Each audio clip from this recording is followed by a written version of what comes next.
24 hours or so away from winning his first NBA championship. But what I have to say needs to be said whether Giannis wins the chip or not. This young man is a great, great thing for the National Basketball Association. Giannis Antetokounmpo is exactly what the NBA needs in this day and time. Look at his career. Look at what has transpired to get to this point. Drafted as a teenager with the 15th pick in 2013.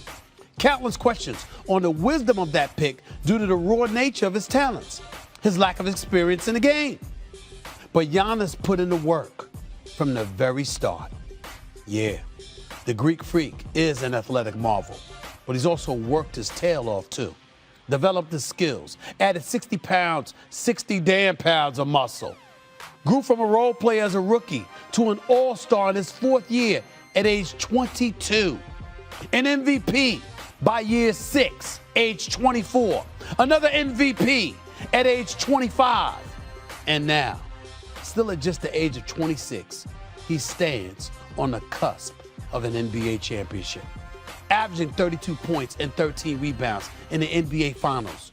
Doing that off a serious knee injury, throwing down game-winning alley-oops that will be shown on highlight reels as long as this sport is played. None of this was easy. No shortcuts were taken. Giannis could have left Milwaukee.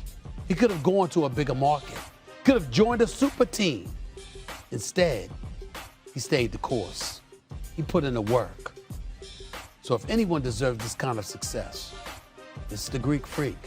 If anyone believes in karma, then you've got to believe in Giannis and the Bucks and the likelihood that they close this out.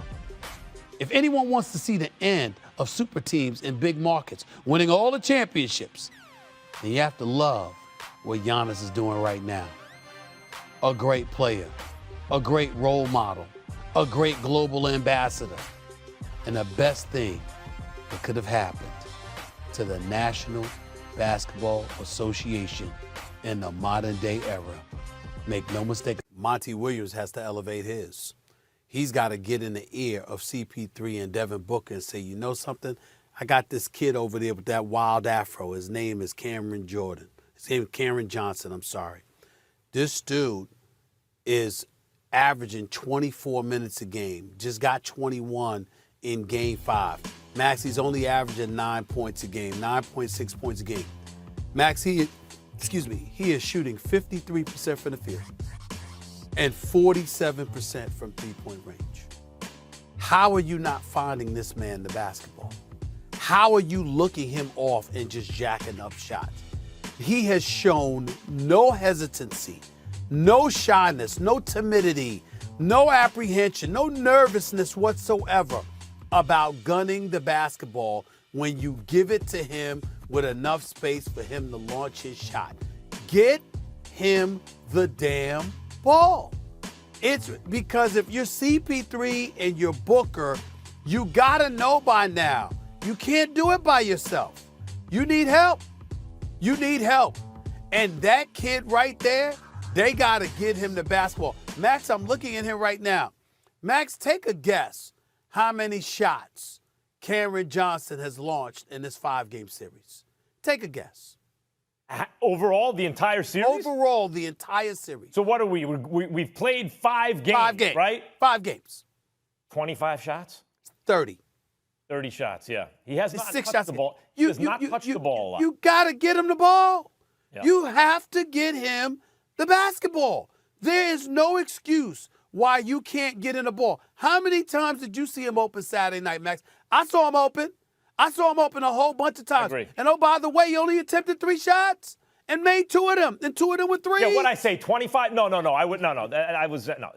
He should have taken at least 50 shots by now. He's at least 30. 50. Right. At least 50. At least 50. And he's taken 30. Right. And he's taken 30. That's 6 shots a game. That is unacceptable. That is unacceptable. The guy with the ball in his hands, and they're both kind of combo guards, even though Chris Paul's really a point guard and Devin Booker a 2-guard. But the guy, and I mentioned how Booker has no assists in the fourth quarter. Chris Paul's the guy making the decisions. He's the guy with the ball in his hands. You could talk Monty Williams, you could talk Devin Booker. To me, it comes down to CP3. Stephen A., One I'm of going to say Michael Booker Jordan's too, most Max. famous. Because he draws No, so much attention. It no would doubt. be easier for him to get Cam Johnson. You're right. You open talk about shot. looking him up. Right. No doubt. But I'm thinking about Michael Jordan. One of his most famous plays was with the finals on the line. Steve Kerr. He passed it. Or Not Paxson. to Scottie Pippen, not to some other superstar, to Paxson, because he could shoot and he was open. Find the open man. Find the open man. Especially if he can shoot. They got to get this kid the ball. Molly, Max, Yeah. they have got to get Cam Johnson the basketball. No, you've been They gotta saying it get all to him. along. He will make shots.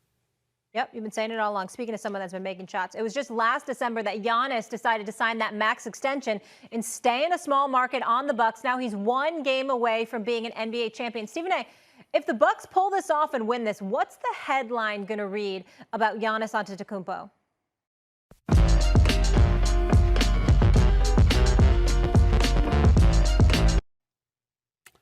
Giannis Antetokounmpo saved the NBA. That's what it's going to be for me.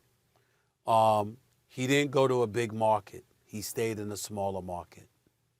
He didn't attract superstars to dramatically shift the balance of power in the process. He just worked with what he had. Yeah, there was some luck that came in the picture, a la Kyrie Irving twisting his ankle, falling on somebody's foot, and severely twisting his ankle that kept them out of the rest of the series against Milwaukee, or Kevin Durant feet being too big because his foot was on the three-point line when he hit that shot to send it into overtime instead of a shot that would have won the game for them. All of that's true. But let me tell you something. Giannis Antetokounmpo, with what he has done, the way he has played, the way he has led, the way he has galvanized this team, the way he has uplifted and brought this small market that is Milwaukee, Wisconsin, to the forefront of the basketball universe. I can't say enough about him right there. And as a result, you know what? You see a lot of teams, a lot of players, star players in smaller markets, not necessarily in the bigger markets. You can be attractive enough to get dudes who can really play. They may not be superstars, but they can really, really play, to want to come and play with you, and you can win a championship. That's what Giannis is doing means to basketball. It's almost, it may be the best thing that could have happened to NBA basketball in quite a long time. I totally agree with that, and he played through the hyperextended leg that could have sidelined him, that's it, indefinitely. Like, he could have been out for the playoffs. Yeah. And in a season where all these superstars suffered injuries that they couldn't come back from, you know, that 60 pounds of muscle you mentioned earlier, that probably has something to do. He put in all that work. But I'm sorry, I have to be honest, and I hate to be this dude. I know the man in the arena, I'm just being the critic, and I don't want to rain on everyone's parade. Both the Suns and the Bucks are extremely lucky to be in these finals. And they are only in these finals because, and only because, the Nets and the Lakers and the Clippers suffered catastrophic injury to their best players. That's why.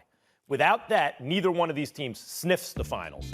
In fact, neither one of these teams makes the conference finals. That said, if Giannis wins the whole thing, having played through the injury, having not had one bad game, basically shown up like Shaq every day, the headlines will be that he has reached all-time greatness. He's a future Hall of Famer, and he is a champion. My only retort to that, Max, would be that would be your headline. When we're talking about the headline, what will the people be talking about? The headline's not going to be that he's lucky. That's right. The headline's going to be that he's Giannis. That he has arrived. He has arrived. He has arrived. Max, who you got tomorrow, Game 6? I think the Suns eke it out. I think we're heading to Game 7. Okay. I pray that Max Kellerman is right, Molly, but I said it Friday, and I said it again. Milwaukee's not losing Game 6.